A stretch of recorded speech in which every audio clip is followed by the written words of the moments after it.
Un cordiale saluto a quanti ci stanno seguendo. Ci troviamo presso la Casa di Spiritualità San Martino a Vittorio Veneto e ho il piacere di avere davanti a me il cardinale Angelo Bagnasco, già presidente della Conferenza Episcopale Italiana e arcivescovo emerito di Genova.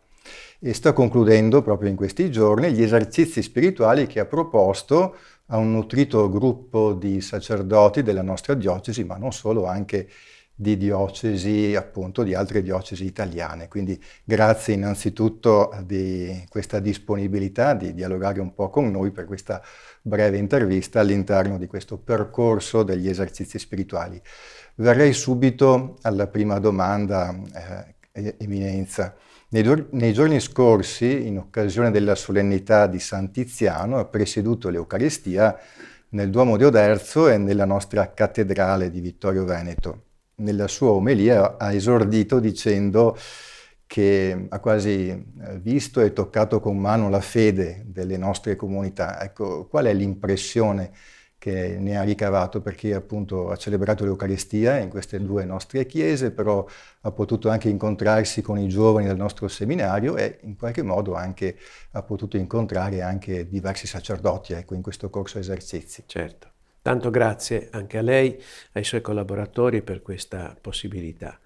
Sono molto lieto di essere qui, è la prima volta che vengo a Vittorio Veneto e, come lei diceva, in questi diversificati incontri l'impressione è quella di un forte senso di appartenenza alla diocesi, alla Chiesa locale e al territorio. Sottolineo subito questo perché il senso di appartenenza oggi lo vedo qua e là piuttosto diluito e questo non è un bene né per la Chiesa né per la società civile, per un popolo. Appartenere ad un territorio, ad una comunità cristiana, religiosa e anche civile è molto importante per tutti quanti perché aiuta a vivere, aiuta a non perdere il proprio volto. Qui ho trovato quindi, oltre a questo senso di appartenenza, una chiesa vivace, viva e vivace, stretta attorno al vescovo insieme ai sacerdoti che ho avuto occasione qua e là di conoscere. Questa unità, questa comunione, questo sentire il pastore che è il vescovo come punto di riferimento, guardarlo con questa attenzione di fede e con questa disponibilità interiore che mi sembra di avere percepito è molto importante proprio per la vitalità della fede di un popolo, di una comunità e per il bene anche di riflesso della società stessa. Nella sua omelia, in particolare questa che ha tenuto a Vittorio Veneto in Duomo, ha insistito in modo particolare sulla bellezza della fede, una bellezza che va amata, conosciuta, condivisa e ovviamente anche offerta, condivisa proprio con l'uomo di oggi, nel contesto dentro il quale ci troviamo.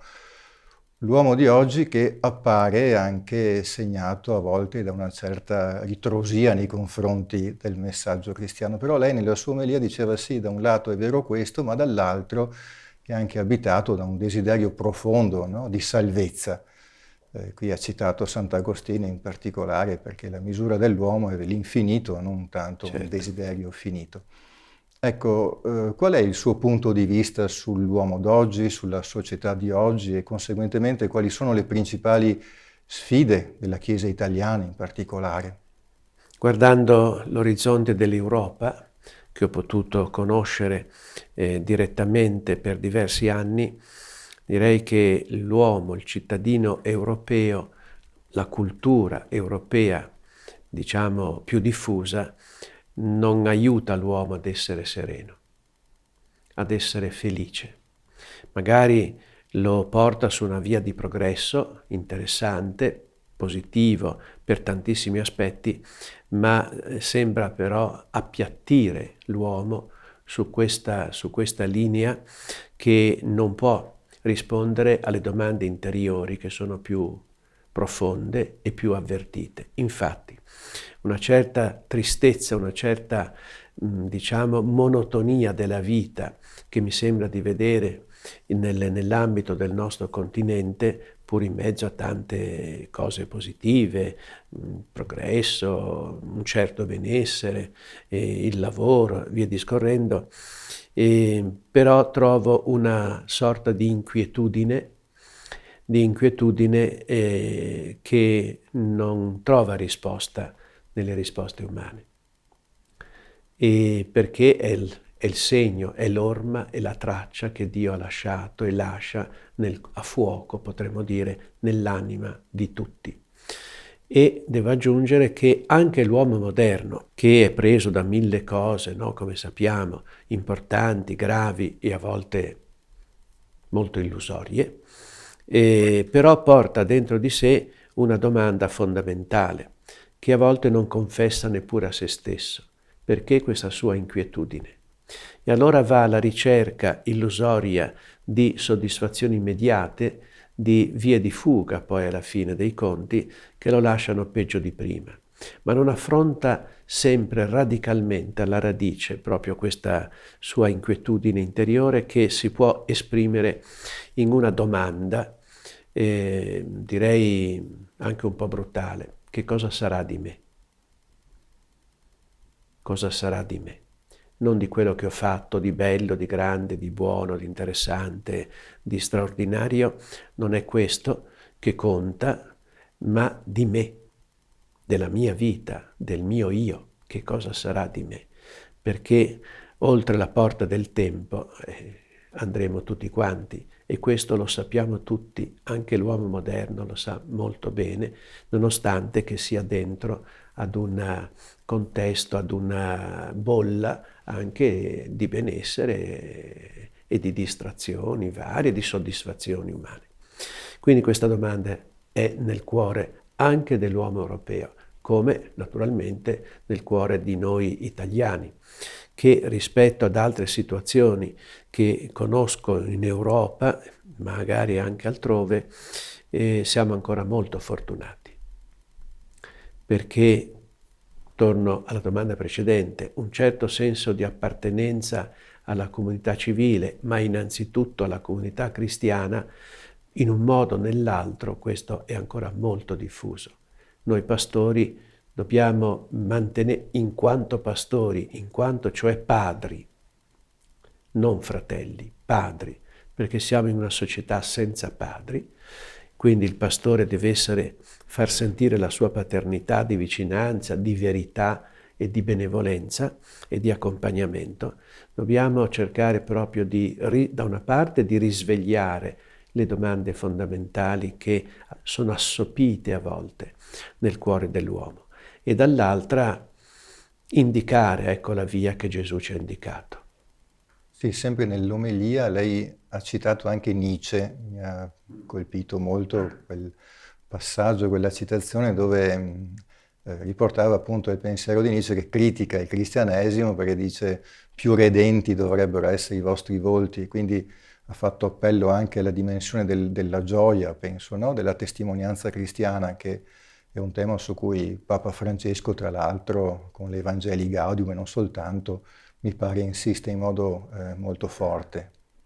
Sì, infatti nell'omelia, come lei ha ricordato, ho parlato di bellezza, la fede sotto nella categoria della bellezza.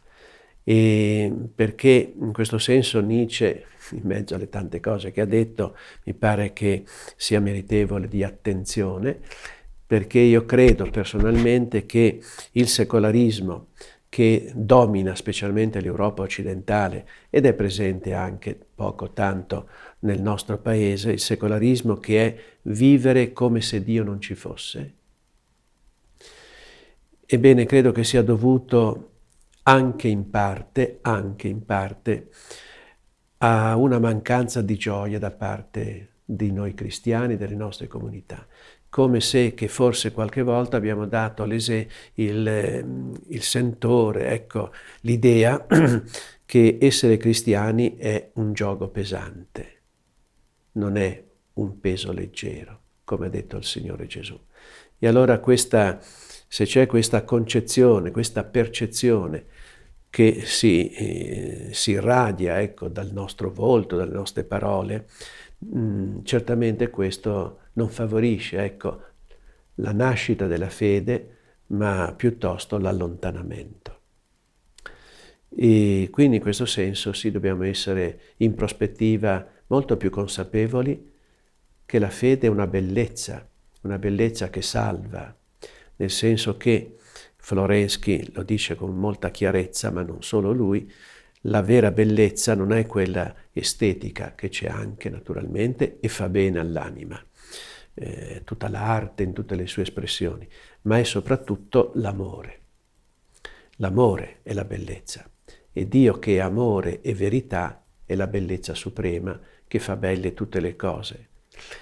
Ora, quindi questa categoria della bellezza deve ispirare la nostra vita di cristiani, che ci permette di vivere anche la sofferenza nella dimensione della salvezza, di un senso ulteriore, di un significato alto, e deve essere alla base della nostra testimonianza. Lei ha avuto anche un ruolo di particolare rilievo proprio a livello europeo nei confronti delle chiese cattoliche di tutta Europa. Credo quindi possa avere uno sguardo privilegiato sia per quanto riguarda la comprensione dell'uomo europeo, ma anche, penso, per quelle che sono tante dinamiche che hanno a che fare con l'aspetto politico, sociale. Mi riferisco in particolare al conflitto tra Ucraina e Russia che sta segnando in modo drammatico questo nostro tempo. Siamo quasi a un anno dallo scoppio di questa guerra. Qual è il suo punto di vista anche alla luce di questa esperienza particolare che ha potuto vivere a livello europeo? In genere queste situazioni di conflitto ce ne sono quasi un centinaio nel mondo e questa però chiaramente è la più vicina a noi. E ogni situazione di conflitto non è mai una situazione semplice, quindi non si può mai semplificare ed entrarci, diciamo, a gamba tesa, così potremmo dire, fin dall'inizio, con delle letture manichee, il bene e il male, il chiaro e l'oscuro. Perché queste sono situazioni, come spesso le situazioni umane, veramente complesse e complicate. Quindi un giudizio avventato può peggiorare le cose. Detto questo, ci sono diversi elementi che si intrecciano, almeno quello che si può cercare di comprendere.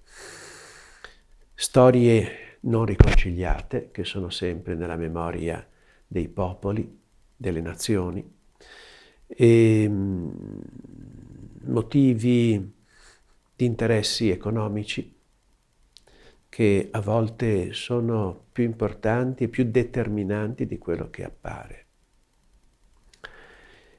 E motivi culturali anche. Motivi culturali che possono purtroppo a volte anche fare dei solchi profondi tra le popolazioni. E anche questa è una pista da considerare con molta serietà. E non voler omologare le culture, né le culture né le storie. Le storie non si possono omologare, si possono però nascondere, tacere, e questo è sbagliato. Ma le culture non devono essere omologate, perché ogni popolo, ogni nazione non solo ha una propria storia, ma una propria identità importante. A volte l'identità è considerata come segno di contraddizione, ma innanzitutto è un segno di ricchezza, un segno di vita, non necessariamente è un segno di divisione, come a volte si pensa oggi. Quindi il volto di un popolo, dei diversi popoli, deve essere riconosciuto e rispettato, senza degli imperialismi che vogliano in qualche modo omologare, uniformare tutto quanto. Anche perché nessuno vuole essere omologato ed è giusto. Veniamo a un'esperienza personale. Per tanti anni lei è stato assistente ecclesiastico degli Scout, abbiamo questo aspetto in comune. Io sono stato assistente di zona per alcuni anni e anche assistente di gruppo. Che ricordi ha di questo tipo di esperienza educativa? Bellissimi, bellissimi ricordi e sono nel mio cuore, mi hanno segnato, insieme anche alla FUCI, gli universitari cattolici per tanti anni anche lì, e poi la parrocchia dove sono rimasto 30 anni e tante altre cose che i miei superiori mi hanno affidato benevolmente, dandomi fiducia. Ma tornando allo scautismo, io ho fatto carriera più di lei, perché dal lupetto, dai lupetti, Balù, fino alla comunità capi. E questo per scherzare un po'. E mi hanno lasciato un grande ricordo e dei grandi insegnamenti. Io non conoscevo gli scout, da bambino non c'erano nella mia parrocchia, c'era solo l'Azione Cattolica, e quindi sono entrato in punta di piedi cercando di imparare tutto quello che non sapevo, il gergo, la storia, la visione delle cose, il metodo educativo, eccetera, e cercando di acquistare la fiducia, ecco, io in loro e loro in me, e fatto questo il gioco è veramente compiuto, perché poi, come lei sa benissimo, molto si basa sul gioco, tanti aspetti. Anche i valori più importanti si cerca di mediarli e di presentarli in una certa forma, soprattutto a contatto con la natura. E in modo particolare tra i moltissimi campi, con i lupetti, con gli esploratori, ricordo le 18 route che ho fatto con il clan. Esperienze durissime fisicamente, perché sappiamo cosa vuol dire camminare tutti i giorni, spostarci con la tenda e tutti i viveri da una parte all'altra sui monti, ma nello stesso tempo incide nell'anima in modo indelebile, e perché poi si entra in una comunicazione con i ragazzi quasi naturalmente, che poi diventa una comunione profonda e accompagna tutta la vita. Un'ultima domanda: il 31 dicembre è mancato Benedetto XVI, lei ha avuto modo di conoscerlo personalmente.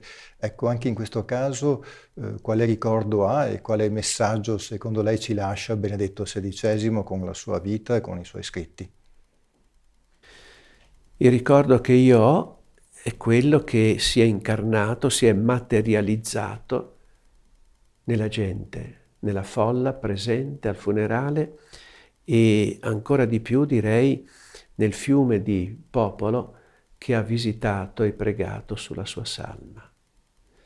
E io ero presente in San Pietro anche durante questa visita continua della gente, e la cosa che mi ha maggiormente colpito, sia in questa visita tipo fiume, sia in piazza San Pietro, assemblea orante, sono stati i giovani, moltissimi giovani.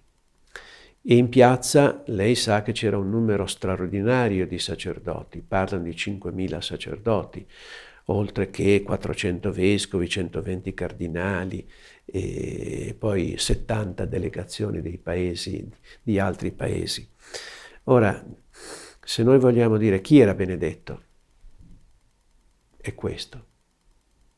Soprattutto per tradurre questa immagine che rimarrà nel cuore di tutti, e la testimonianza di questo popolo, soprattutto dei giovani, dimostra come dice, racconta al mondo come Benedetto era entrato nel cuore. Altro che lontano, freddo, intellettuale, basta, accademico, quasi fuori dal mondo. Tutt'altro. L'hanno detto le persone.